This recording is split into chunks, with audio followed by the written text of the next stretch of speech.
আইন মেনে চুক্তি অনুযায়ী সাবেক প্রধানমন্ত্রী শেখ হাসিনাকে বাংলাদেশে ফেরত পাঠাবে ভারত, এমন আশা করেন আন্তর্জাতিক অপরাধ ট্রাইব্যুনালের চিফ প্রসিকিউটরের বিশেষ পরামর্শক টবি ক্যাটম্যান। তিনি বলেন, না হলে তাকে পলাতক দেখিয়েও বিচার পরিচালনা করা সম্ভব।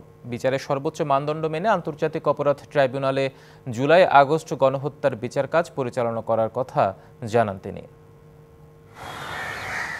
সকালে আন্তর্জাতিক অপরাধ ট্রাইব্যুনালে আসেন চিফ প্রসিকিউটরের বিশেষ পরামর্শক, লন্ডন ভিত্তিক গার্নিকা 37 ল ফার্মের যুগ্ম প্রধান টবি ক্যাটম্যান।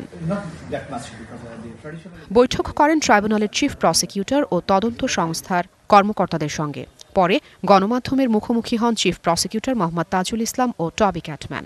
শেখ হাসিনাকে ভারত থেকে বাংলাদেশে আনার ব্যাপারে তিনি মনে করেন যে ভারত যেহেতু একটা ডেমোক্রেটিক রাষ্ট্র, তারা ডেমোক্রেসি এবং রুল অফ ল এর প্রতি শ্রদ্ধা দেখাবেন এবং ফর্মাল কোনো রিকোয়েস্ট যদি বাংলাদেশ সরকার মেক করে সেটার প্রতি শ্রদ্ধা দেখিয়ে তারা তাকে ফেরত পাঠাবেন। অন্তর্বর্তী সরকারের সাথে আমার আলোচনা হয়েছে। এটি একটি সম্পূর্ণ নতুন অধ্যায় বিচারের জন্য। বিচারের ক্ষেত্রে সর্বোচ্চ আন্তর্জাতিক মানদণ্ড মেনে চলা হবে, স্বচ্ছ হবে তদন্ত প্রক্রিয়া, পেশাদারিত্ব মেনে চলা হবে আইন অনুযায়ী। গত দুদিন আমি আলোচনা করেছি, এখনো কিছু সংশোধন দরকার আইনের, অনেক কিছু করতে হবে এখনো। বাংলাদেশের মানুষকে ধৈর্য ধরতে হবে, অনেক জটিল কেস এটা।